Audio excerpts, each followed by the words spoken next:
Here we go.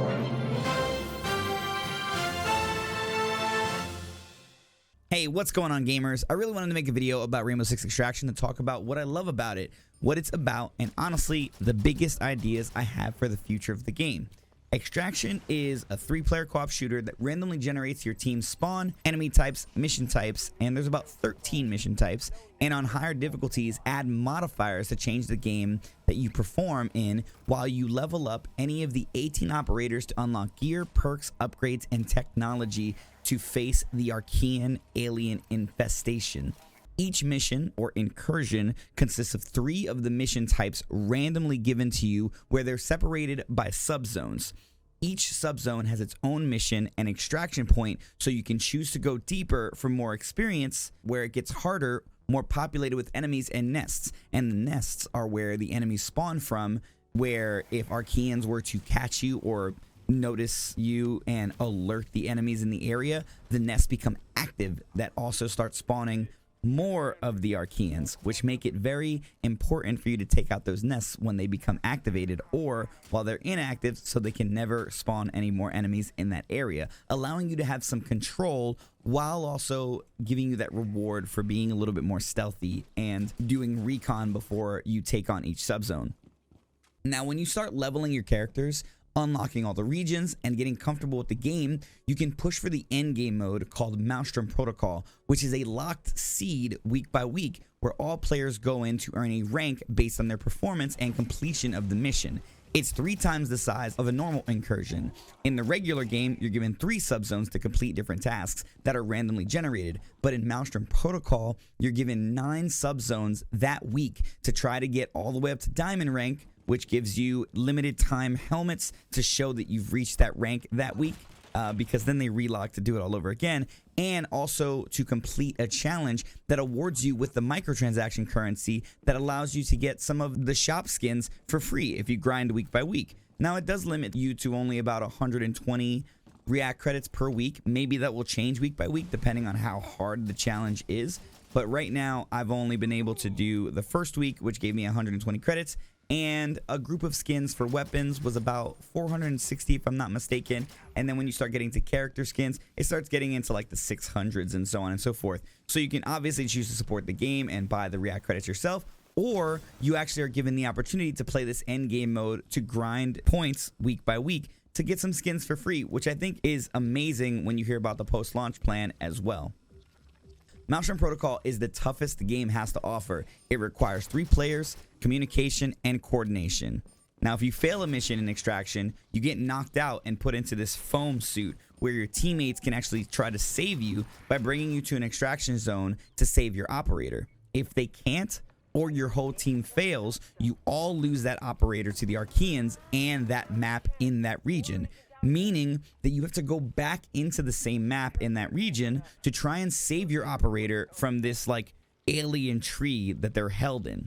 It gives you this sense of difficulty and loss, but on a light scale, because as you get better, you're definitely going to get your operators back, and even if you were to fail pulling your operator from the tree, the game doesn't reward you, but it gives you your operator back, and you lose a portion of the XP that you've earned as like a penalty. But it's not so much to where you can lose all your operators, because even if you were to say lose 18 operators, the game would give you 1 back so you can continue rotating and trying to save your operators. I've never seen anyone lose that many operators. I've lost about 4 to 5 in one go when I was having a bad run of missions, but that's also because I play on the hardest difficulty as well. Now, the game does reward stealth, but it also rewards smart decision making if there's a sudden turn of events, which this game does really well in my opinion.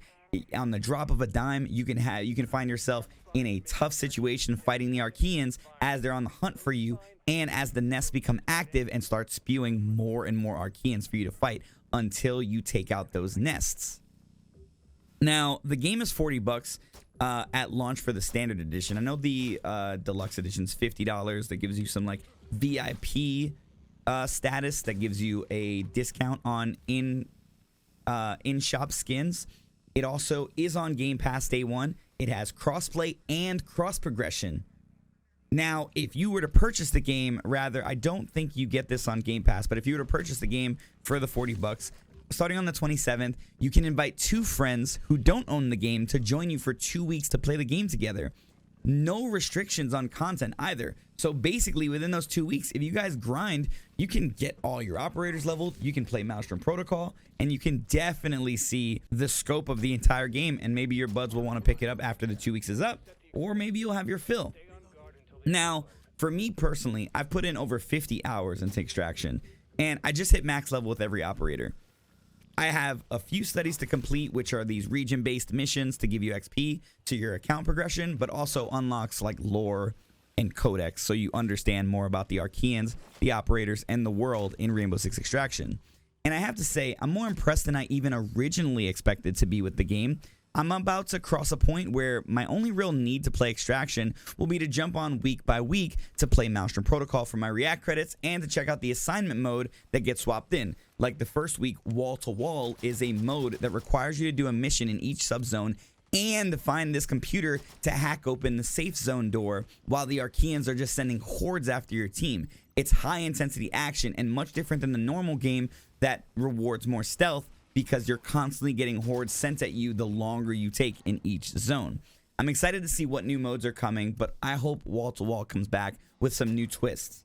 Now, Ubisoft has already announced post-launch content in the way of new operators that obviously you would have to level, new modes, and even teased a completely new region. So to me, that means new maps, and they've already said no additional cost for these DLCs. Going off of what Ubisoft normally does, if a game hits post 1 year, then maybe we'll have to see some DLC. But normally within that first year of DLC drops, we're seeing free content updates. So I don't know if they plan for a post, 1 year, if there's going to be a year 2. They're probably waiting to see how the game performs. But I really hope that this game picks up some traction, because it has been so fun, and I can't wait to see the future of the game. Now, in that scope, when we're talking about the future of the game, the foundation they have laid before us, I would love to see a system where you can promote your operators after level 10. For any of my Rock and Stone brethren out there, I would love to see a system where you can get some visual badges showing your prestige levels for characters, and maybe even some slight buffs maybe post max level grinding. I would love to see players have the ability to really show how much time and effort they put into the game after they level each character and hit the max account level. In terms of gameplay, I have this wonderful idea, because the game does such a good job on random generation of the mission types, the modifiers, the Archaeans you face, and the game loop feels very fun. Now, I would love for them to go all out and give us some roguelike or roguelite mode added to the game. Imagine a mode where you're given this like mega protean, which is the bosses of the game, to hunt down, but the way you have to find them is by traveling between singularity portals, like when you fight Proteans in the current game. Instead of it just bringing you to this realm to fight the Protean, it can teleport you between the regions and any of the 12 maps until you lock down the coordinates of the Mega Protean through objectives and challenges, all while having a new React station that you can use a currency given to you by completing each objective or challenges that give you in-run buffs, all while the game randomly generates modifiers, enemies, and missions that are not seed-locked like Maelstrom Protocol. It's pure procedural generation of everything the game has to offer, and even have possible in-run events like horde spawning or normal Proteans to fight and that spawn randomly. I mean, I don't have a full put together idea, but I think that what the game has to offer really sets the tone for something like this roguelike mode.